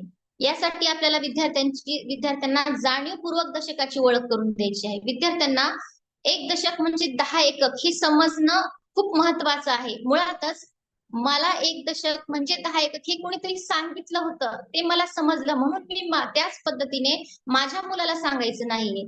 ज्या पद्धतीने मी शिकले त्याच पद्धतीने मी जर विद्यार्थ्यांना सांगितलं तर आजच्या एआयच्या जमान्यातील मुलगा त्याच्यावरती विश्वास ठेवेल का, हा सुद्धा प्रश्न आहे. आणि मुळातच मी विद्यार्थ्यांच्याकडून 100 वेळा जरी बदलून घेतलं 1 दशक म्हणजे 10 एकक, 1 दशक म्हणजे 10 एकक, पण जेव्हा अधिकारी वर्गात येतील तेव्हा विचारतील 1 दशक म्हणजे किती, तर विद्यार्थी 4 सांगतील, 5 सांगतील किंवा एका शतकामध्ये किती एकक असतील म्हणलं तर ते विद्यार्थी 10 म्हणतील, कारण त्यांनी फक्त ते ऐकलं असतं. मुळातच आपण जेव्हा एखादी गोष्ट ऐकतो तेव्हा ती गोष्ट आपल्याला फक्त समजल्यासारखी वाटते, परंतु ती प्रत्यक्ष समजतेच असे नाही. परंतु आपण जेव्हा एखादी गोष्ट ऐकतो तेव्हा त्या गोष्टीवर काहीतरी आपल्या मनामध्ये विचार चालू होतो आणि आपण जेव्हा प्रत्यक्षात कृती करून पाहतो, प्रयोग करून पाहतो, तेव्हा कुठे आपल्याला त्या गोष्टीचं खऱ्या अर्थाने आकलन होतं, ती गोष्ट खऱ्या अर्थाने समजते आणि आपलं शिकणं घडतं. ही प्रोसेस आधी आपण समजून घेतली पाहिजे. ही शिकण्याची प्रोसेस कशी घडते, तर एक उदाहरण मी तुम्हाला सांगते बघा. लहान मुलाला मी सांगितलं की मिरची तिखट असते, हे जर मी वारंवार सांगितलं तर त्याचा हा संबोध पक्का होणार नाही, त्याला ही गोष्ट लक्षात येणार नाही. पण चुकून जर मुलाने मिरची खाल्ली तर त्याच्या तोंडाची आग होईल, भाजेल तोंड, तेव्हा क्षणात त्याच्या मेंदूपर्यंत संवेदना जाईल की मिरची तिखट आहे, थुंकून टाकतो. मिरची थुंकून टाकेल, पाणी पिल्या जाईल, काहीतरी गोड खाल्ल्या जाईल आणि मुलाची पक्की धारणा, समज तयार होईल की मिरची तिखट असते. हा संबोध मुलाचा स्पष्ट होईल. तर अशाच पद्धतीने आपण जेव्हा ऐकी माहिती ऐकतो तेव्हा फक्त ती आपल्या वैचारिक लेवलवरतीच ती असते, आपली पक्की समजूत, पक्क आकलन होत नाही. म्हणून माझ्या मुलाने मी सांगतो म्हणून 1 एकक म्हणजे 10 एकक म्हणजे 1 दशक होतो यावर विश्वास ठेवला नाही पाहिजे. तर प्रत्यक्षात माझ्या वर्गातील विद्यार्थ्याला दशक म्हणजे काय असतं हे प्रत्यक्ष समोर दिसलं पाहिजे. त्यासाठीच आपण एक व्हिडिओ पाहूया. तर हे किती ठोकळे आहेत बेटा? 8. म्हणून इथे किती दिलेलं आहे? 8. आता पूजा हे ठोकळे मोज बरं. 1 2 3 4 5 6 7 8 9. किती ठोकळे आहेत? 9. आता हे ठोकळे मोज बरं प्रगती. 1 2 3 4 5 6 7 8 9. Very good. किती ठोकळे झाले? बघा बरं, हा 1 दशक दांडा ह्या 10 एकक ठोकळ्यांच्या बरोबर आहे का? हो. म्हणजे 1 दशक म्हणजे किती एकक होतील? 10 एकक. हो. म्हणजे आता मी या 10 एककांच्या जागी हा दशक दांडा घेऊ शकते ना? हो. मग हा दशक दांडा एककाच्या घरामध्ये ठेवून चालेल का? नाही. तर याच्यासाठी आपण एक नवीन घर निर्माण करूया. नवीन एक घर असतं दशकासाठी. हे झालं दशकाचं घर आणि हा दशक दांडा ठेवलेला आहे दशकाच्या घरामध्ये. आता आपण हे लिहूया. किती दशक आहेत? 1 म्हणून खाली किती लिहिलं पाहिजे? 1. छान. इथे काही एकक आहेत का? नाही. म्हणजे किती? काही नाही म्हणजे 0. हे झाले 10. 10 असे लिहितात. समजलं सर्वांना? हो. Very good.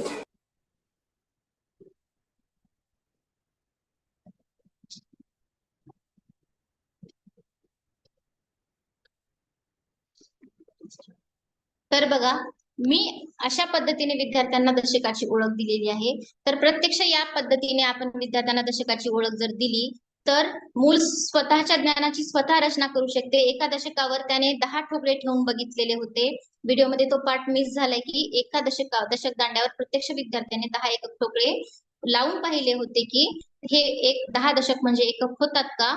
आणि असं जेव्हा केल्यानंतर विद्यार्थ्याची समज स्वतःच्या अनुभवातून आणि स्वतःच्या प्रयत्नांतून विकसित होते आणि अनुभवातून घेतलेल्या समजुतीच्या आधारावरच विद्यार्थ्यांचा विचार हा पुढे जात असतो. आणि अशाच पद्धतीने आनंददायी, सर्जनशील आणि अर्थपूर्ण शिकण्याचं स्वप्न या पद्धतीने गेलं तर आपण पूर्ण करू शकतो.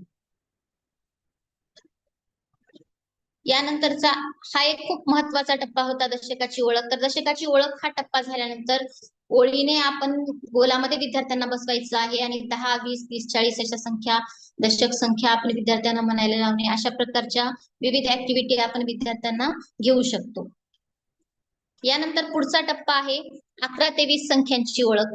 तर 11 ते 20 संख्यांची ओळख हा टप्पा झाल्यानंतर विद्यार्थ्याचे दुसरी मधले 11 पैकी 11 स्तर आणि संख्यांवरील क्रियांचे 13 पैकी 13 स्तर पूर्ण होतील. आणि तिसरीतील विद्यार्थ्यांचे सुद्धा 11 स्तर आणि संख्यांवरील क्रियाचे 19 स्तर पूर्ण होणार आहेत. या टप्पा क्रमांक 3 नुसार गेलं तर आपल्याला 11 ते 20 या संख्यांची ओळख सुद्धा या माध्यमातून द्यायची आहे. तर आपण यासाठी दशक दांडे, एकक ठोकळ्यांचा वापर करणार आहोत. प्रत्यक्ष विद्यार्थ्यांना 10 दिसला आहे, मग एक दशक दांडा आणि एक ठोकळा, 1 दशक 1 एकक 11 अशा पद्धतीने मी माझ्या विद्यार्थ्यांना संख्या नामे सुद्धा शिकवली पाहिजेत. तर 11 ते 20 या संख्यांचं दृढीकरण होण्यासाठी टाळी चुटकीचा एक खेळ आहे, तो आपण पाहणार आहोत. तर या खेळामध्ये मी संख्याज्ञान 4 अंकी संख्याज्ञान घेतलेलं आहे, पण त्यातला आपण फक्त 2 अंकी संख्याज्ञान लक्षात घ्यायचं आहे. Hi friends. हॅलो. आज आपण एक संख्याज्ञान विषयी मजेशीर ऍक्टिव्हिटी पाहणार आहोत, जिचे नाव आहे टाळी चुटकीचा खेळ. चला तर सुरुवात करूया. हा आहे हजार, हा आहे शतक, हा आहे दशक, हा आहे एकक. आता मी तुम्हाला संख्या करून दाखवते. 4312. 4000 1 2 3 4 300 1 2 3 12 1 1 2. समजलं का सर्वांना? चला तर आता तुम्ही ऍक्टिव्हिटी करून दाखवा. 2116.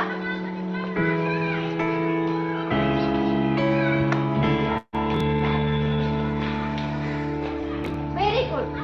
4115.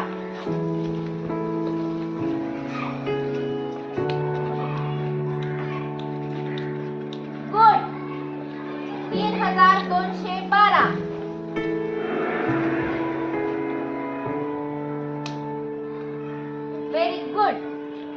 1523.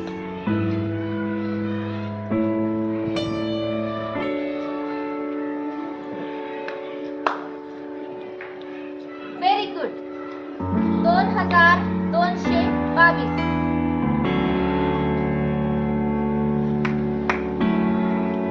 Very good. सबसे ऊंची.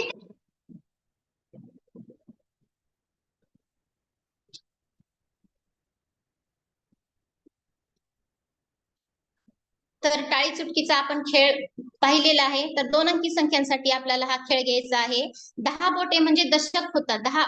10 बोटे, 10 बोटांची मिळून, दोन्ही हाताची मिळून 10 बोटे आणि 10 बोटांची मिळून एक टाळी होते. म्हणजे टाळी म्हणजे दशक आणि चुटकी म्हणजे एकक हे विद्यार्थ्यांना सांगून टाळी चुटकीचा जर खेळ घेतला तर विद्यार्थ्यांना गणितातला आनंद नक्कीच अनुभवता येतो आणि विद्यार्थ्यांचा आत्मविश्वास सुद्धा या पातळीवर वाढलेला असतो. तर अशाच पद्धतीने मला 1 ते 20 या संख्यांची नाणी नोटांचा वापर करून, दशक दांड्यांचा वापर करून, मणीमाळेवरती मला विद्यार्थ्यांना याची ओळख करून द्यायची आहे. हा 11 ते 20चा टप्पा झाल्यानंतर या टप्प्यावरती सुद्धा मला बेरीज वजाबाकी 11 ते 20 संख्यांची 20 ओळख येईल अशी घ्यायची आहे. तर सुरुवातीला मला कृतीयुक्त वजाबाकी घ्यायची आहे दशक दांड्यांचा वापर करून. त्यानंतर मला गोष्ट भाषेमध्ये वजाबाकी घ्यायची आहे. विद्यार्थ्यांनी गोष्ट सांगायची आहे, प्रतीक ठेवायची आहेत आणि त्यानंतर मिसळण्याची आणि वजा करण्याची विद्यार्थ्यांनी क्रिया करायची आहे. तर हे करत असताना, वजाबाकी करत असताना एक गोष्ट लक्षात ठेवायची आहे, ती म्हणजे आपण बेरजेसाठी दोन्ही साईडला प्रतीक ठेवतो, पण वजाबाकीमध्ये आपण दोन्ही साईडला प्रतीक न ठेवता फक्त वरच्या बाजूला प्रतीक ठेवायची आहे. तर ह्या बेरीज वजाबाकीच्या संदर्भातला व्हिडिओ आपण पुढे पाहणार आहोत. तर बेसिक स्तरावर बेरीज वजाबाकी या क्रिया घेण्याचा अट्टहास यासाठी की सुरुवातीपासूनच जर मुलांच्या संकल्पना पक्क्या झाल्या आणि मुलांना त्यांचा कल, उत्साह आणि गती लक्षात घेऊन जर आपण शिकवले तर मुलं निरर्थक आकडेमोडीमध्ये न अडकता एखादी गोष्ट, एखादी संकल्पना समजल्याचा त्यांना आनंद वाटतो आणि आपल्यालाही जमेल हा आत्मविश्वास त्यांच्या मनामध्ये वाटला की मुलांना गणित शिकावेसे वाटू शकतो आणि या माध्यमातून गेल्यानंतर मुलांचे गणिताविषयीचे पूर्वग्रह सुद्धा दूर होतात आणि या आलेल्या आत्मविश्वासाचा उपयोग आपल्याला इतर गोष्टींमध्ये सुद्धा होऊ शकतो. याचा प्रत्यक्ष अनुभव मी माझ्या शाळेमध्ये घेतलेला आहे. तर माझ्या वर्गामध्ये 5 पेक्षा जास्त मुलींना 20 अंकी संख्या ज्ञान नव्हतं, 20 अंकीपेक्षा जास्त. तर ह्या विविध माध्यमातून गेल्यानंतर माझ्या वर्गामध्ये हा प्रयोग यशस्वी झालेला आहे की तर 100% विद्यार्थ्यांनी निपुण महाराष्ट्राचं नव्हे तर निपुण भारतचं सुद्धा ध्येय इयत्ता 3री मध्ये मागच्या वर्षी पूर्ण केलेला आहे. तोच वर्ग माझ्याकडे 4थी मध्ये आलेला आहे आणि सांगण्यास आनंद वाटतो की 4थीच्या अध्ययन निष्पत्ती माझ्या विद्यार्थ्यांनी मागच्या वर्षीच पूर्ण केलेल्या होत्या. 3 ते 4 अध्ययन निष्पत्ती जर मुलांच्या सोडल्या तर मागच्या वर्षीच त्यांच्या त्या अध्ययन निष्पत्ती पूर्ण झालेल्या होत्या. ज्या मुलींना 2 एकचा पाडा येत नव्हता त्या मुलीचा आत्मविश्वास कमालीचा घसरलेला होता. तर ती मुलगी पाडे स्वतः तयार करून 4 अंकी भागाकार करते. आज माझ्या वर्गातील नवीन आलेली एक विद्यार्थिनी आहे, ती शेवटची विद्यार्थिनी आहे. ती सुद्धा विद्यार्थिनी, तिला संख्याज्ञान 100 पर्यंत सुद्धा न 4थी मध्ये आल्यानंतर तर ती विद्यार्थिनी 4 अंकी अचूक भागाकार आज करू शकते. तर या सर्व गोष्टी या गणित संबोधाचं प्रत्यक्ष व्हिज्युअलायझेशन केल्याने साध्य झाल्या असं मला म्हणावंसं वाटतं. तर 100% विद्यार्थी गणितातल्या 100% अध्ययन निष्पत्ती पूर्ण करू शकले, त्याची सादरीकरण सुद्धा विद्यार्थी करू शकतात. ज्या विद्यार्थ्यांना हातच्याची बेरीज वगैरे येत नव्हती ती विद्यार्थी भिन्नछेद अपूर्णांकाची सुद्धा बेरीज वजाबाकी प्रतीकांच्या माध्यमातून आज करू शकतात. तर मला वाटतं हे यश आपल्या अध्ययन समृद्धी साहित्य संचाचं आहे आणि या आनंददायी अध्यापन पद्धतीचा, कृतीयुक्त अध्यापनाचा वापर करण्याचं हे श्रेय आहे असं मला वाटतं. तर यानंतर आपण पुढे जाऊयात. पुढचा टप्पा आहे, शेवटचा टप्पा आहे 21 ते 99 पर्यंतचं संख्याज्ञान. तर या 31 ते 99 पर्यंतच्या संख्याज्ञान हा टप्पा पूर्ण झाल्यानंतर संख्याज्ञान आणि संख्यांवरील क्रियाच्या सर्वच्या सर्व आपण पूर्ण करू शकू. तर संख्याज्ञान दृढीकरणासाठी आपण वेगवेगळ्या कृती घेऊ शकतो. तर या कृती फक्त आपल्याला वर्गात घ्यायच्या नाहीये, तर आपल्या शालेय शिक्षण पायाभूत जो आराखडा आहे त्याच्या अंतर्गत ध्येय आहे की आपल्याला आनंददायी पद्धती राबवायची आहे. त्याचबरोबर आनंददायी दप्तरमुक्त शाळा आणि आनंददायी शनिवार हे राबवण्याची सुद्धा शिफारस आहे. तर अशा दिवशी आपण असे खेळ घेऊ शकतो जेणेकरून विद्यार्थ्यांची संख्याज्ञान दृढीकरण होईल. तर ते कोणते खेळ आहेत हे आपण पाहूयात.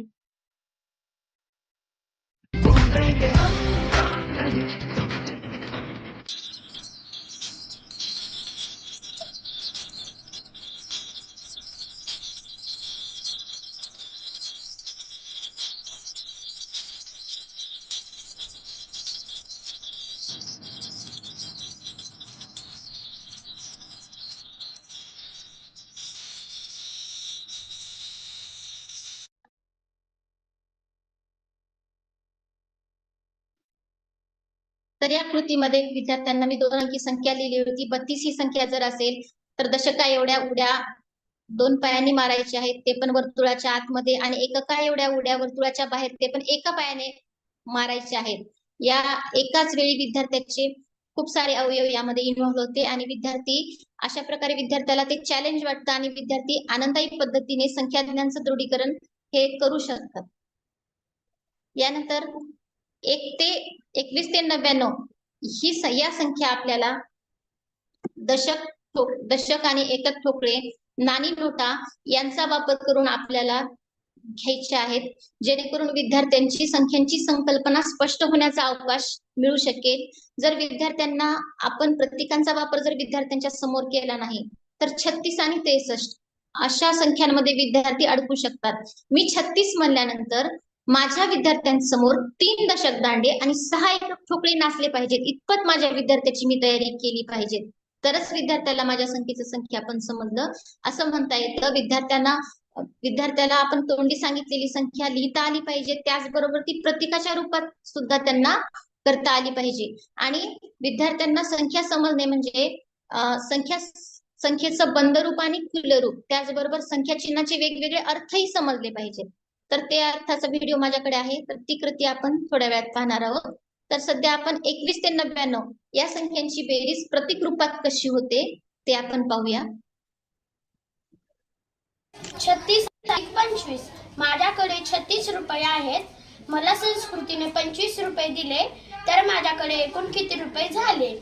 आता आपण प्रतीक ठेवूया. 3 दशक, 1 2 3, 3 दशक.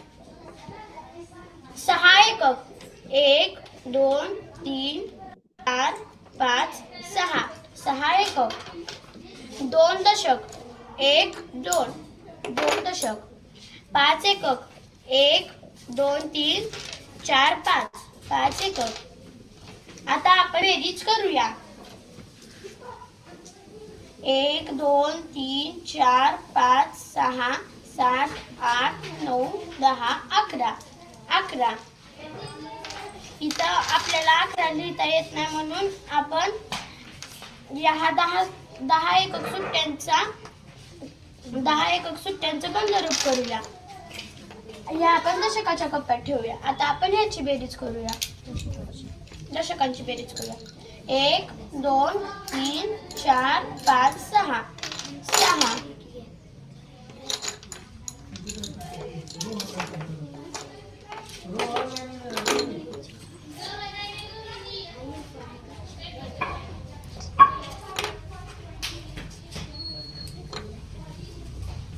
माझ्याकडे 36 रुपये होते. मला संस्कृतीने 25 रुपये दिले तर माझ्याकडे एकूण 61 रुपये झाले.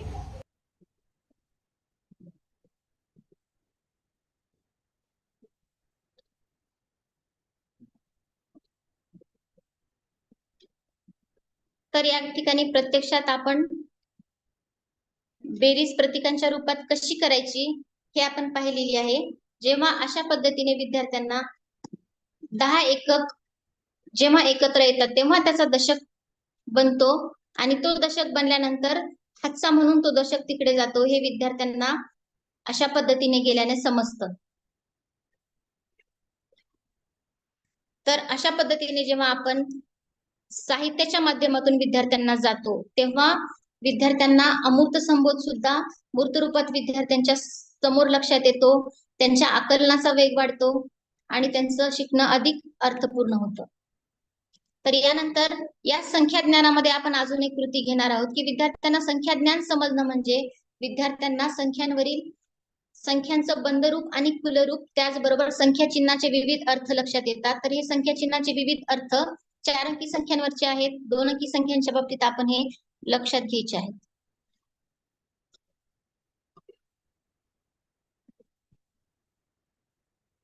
तुमच्या हातात जी संख्या आहे त्या संख्या चिन्हाचे वेगवेगळे अर्थ तुम्ही सांगू शकाल का? हो मॅडम. कागदावरची संख्या वाचा. 3415. सानिका. 3415 एकक. 34 शतक 15 एकक. 341.5 एकक. 3415 एकक. तुमच्या हातात जी संख्या आहे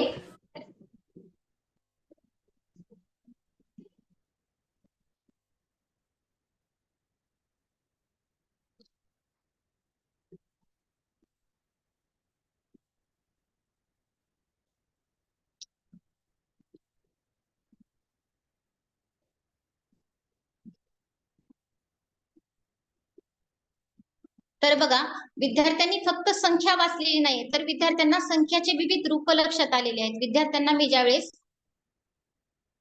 23 ही संख्या सांगते तर विद्यार्थ्याला माझ्या कळलं पाहिजे की 23 या संख्येमध्ये 2 दशक त्याचबरोबर 3 एकक समाविष्ट आहेत किंवा 23 या संख्येमध्ये 23 एकक आहेत. हे माझ्या विद्यार्थ्यांना संख्येचं बंधरूप आणि खुलरूप समजलं पाहिजे आणि संख्या चिन्हाचे विविध अर्थ 2 अंकी क्रियेवरच माझ्या विद्यार्थ्यांना समजले पाहिजे. आता आपण ज्या ऍक्टिव्हिटी घेतल्या त्या ऍक्टिव्हिटी मध्ये प्रत्येक विद्यार्थ्याला कृती करण्याचा चान्स होता, प्रत्येकाला पडताळून पाहण्याचा चान्स होता आणि सक्रिय जनगणिताचं हेच वैशिष्ट्य आहे की या गणितामध्ये विद्यार्थ्यांच्या समजेला जास्त महत्व दिलेलं आहे आणि म्हणूनच आपण विद्यार्थ्यांची समज विकसित व्हावी आणि प्रत्येक विद्यार्थ्याने गणितावर प्रभुत्व मिळवावं यासाठी या कृती घेऊ शकतो. आणि आपल्याला जर गणिताच्या बाबतीमध्ये 100% यश गाठायचं असेल तर नक्की आपण या पद्धतीने जाऊनच विद्यार्थ्यांच्या संख्यांचे संबोध स्पष्ट करू शकतो. आणि ही बेरीज वजाबाकी किंवा संख्यांवरील क्रिया संख्या ज्ञान करत असताना माझे विद्यार्थी जेव्हा कुठे चुकतात त्यावेळेस त्यांचा चूक म्हणून त्यांचा आत्मविश्वास कमी होईल अशा पद्धतीने आपण वागायचं नाहीये. तर माझ्या वर्गातील विद्यार्थ्याचं गणित चुकल्यानंतर मी त्याला चूक कधीच करत नाही, तर मी माझ्या म्हणजे त्या गणिताला मी गोल करते आणि पुन्हा गणित करण्याची संधी देते आणि पुन्हा जर चुकलं तर ती कृती आम्ही विद्यार्थ्याला फळ्यावर करायला सांगतो. तू जे केले ते तू आम्हाला समजून सांगायचे आणि असं केल्यामुळे विद्यार्थी आम्हाला समजून सांगताना विद्यार्थ्याचे कच्चे दुवे कोणते आहेत हे आमच्या लक्षात येतं आणि त्यावर काम करणं हे आम्हाला सोपं जातं. तर त्यामुळे विद्यार्थ्यांच्या चुकांकडे आपण संवेदनशीलतेने पाहायला शिकलं पाहिजे आणि मुळातच विद्यार्थी चुकत नसतात, तर आपण विद्यार्थ्याला जे देतो ती देण्याची पद्धत चुकीची असते आणि त्याचमुळे विद्यार्थ्यांची धारणा किंवा विद्यार्थ्याचा संबोध चुकीचा झालेला असू शकतो.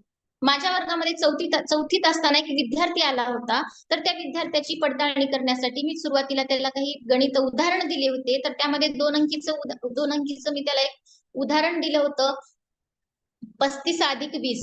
तर 35 अधिक 20 या गणिताचं उत्तर आलेलं पाहिजे 55 उत्तर आले पाहिजे. तर माझ्या विद्यार्थ्यानं ते उत्तर 10 लिहिलेलं होतं. तर मी विचार केला ह्याने 10 उत्तर का लिहिलं असेल. मग मी त्याला फळ्यावर घेतलं आणि त्याला सांगितलं की हे उदाहरण तू कशा पद्धतीने सोडवलं. तर त्या विद्यार्थ्याने बेरीज करताना काय केलं होतं तर 4ही अंकांची बेरीज केली होती. वरच्या जे संख्या होत्या त्या 2 अंकी संख्येतल्या दोन्ही अंकांची आणि खालच्या पण संख्येतल्या दोन्ही अंकांची बेरीज त्या विद्यार्थ्याने केली होती.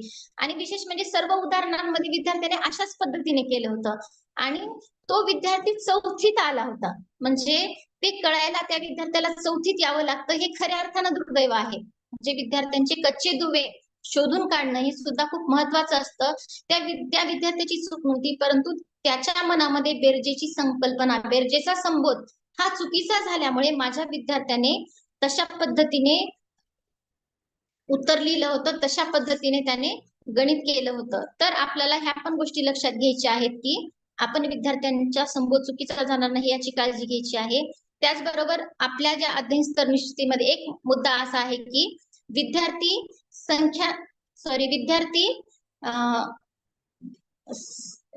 स्थानिक किमतीचा वापर करून बेरीज करतो. तर विद्यार्थी स्थानिक किमतीचा वापर करून बेरीज करतो या स्तराच्या संदर्भात बऱ्याच जणांना कन्फ्युजन आहे. तर या संदर्भात मला सांगावं असं वाटतं की आपण यामध्ये अनेक मुले अडकण्याची शक्यता आहे. माझे विद्यार्थी सहजपणे बेरीज करू शकतात, साधी बेरीज करू शकतात 2 अंकी संख्यांची 4 अंकी संख्यांची. पण ज्यावेळेस मी स्थानिक किमतीचा वापर करून विद्यार्थ्याला मी 30 अधिक 24 ही जेव्हा बेरीज करायला सांगते तेव्हा माझ्या विद्यार्थ्यांनी इथे स्थानिक किमतीचा वापर करून म्हणजे काय करणे अपेक्षित आहे तर 30 आणि 20 या दशकांची बेरीज करणे आवश्यक आहे. तर 30 आणि 20 मिळून होतात 50 आणि 4 एकक म्हणजे या ठिकाणी 54 होतात. असं करणं माझ्या विद्यार्थ्याने या टप्प्याच्या बाबतीमध्ये अपेक्षित आहे. तर याचा सुद्धा आपण भरपूर सराव घेतला पाहिजे असं मला वाटतं.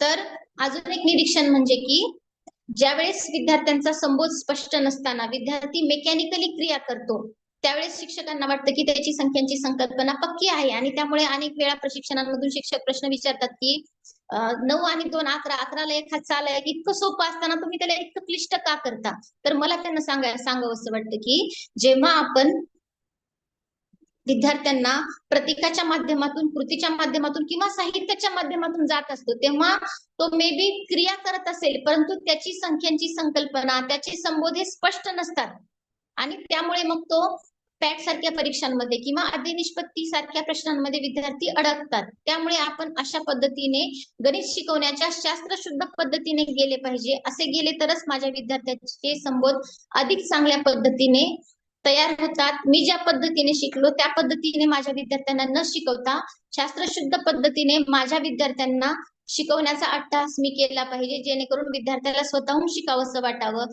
त्याला शिकण्यामध्ये आनंद वाटावा, त्याला नवीन माहिती मिळावी, त्या नवीन माहितीच्या आधारे त्याने कृती करावी, त्याची काहीतरी समज तयार व्हावी आणि या समजेचा वापर करून माझ्या विद्यार्थ्याने स्वतःच्या जीवनातील आणि प्रत्यक्ष समाजातील समस्या सोडवण्यासाठी पुढे यावे.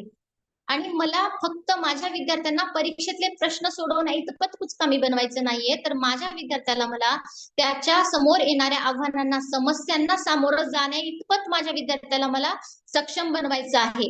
तरच खऱ्या अर्थाने शिक्षणाचं ध्येय साध्य झालं असं आपण म्हणू शकतो.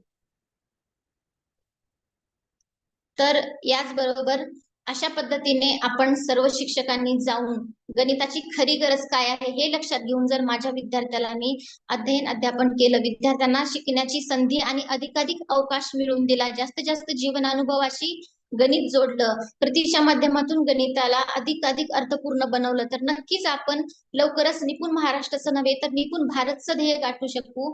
आणि सर्वात शेवटी आपल्याला नास मार्फत आपल्याला पिसापर्यंत जायचं आहे आणि आपल्याला जागतिक दर्जाचं भविष्यवेधी शिक्षण विद्यार्थ्याला द्यायचं आहे, जेणेकरून विद्यार्थी बदलत्या काळातील आव्हानांना सक्षमपणे सामोरं जाऊ शकेल आणि हे जग अधिक चांगल्या प्रकारे सुंदर आणि समृद्ध करू शकेल.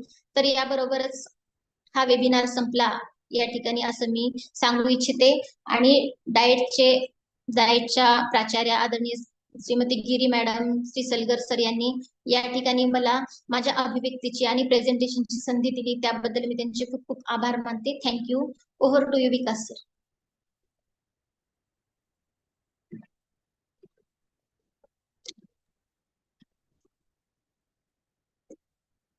गिरीश सर बोला. धन्यवाद मॅडम. आपण आपल्या दैनंदिन अध्ययन अध्यापनाच्या क्रियेमध्ये वर्षभर जे काही उपक्रम राबवलेले आहेत त्याचा छानसा असा संग्रह केलेला आहे आणि त्या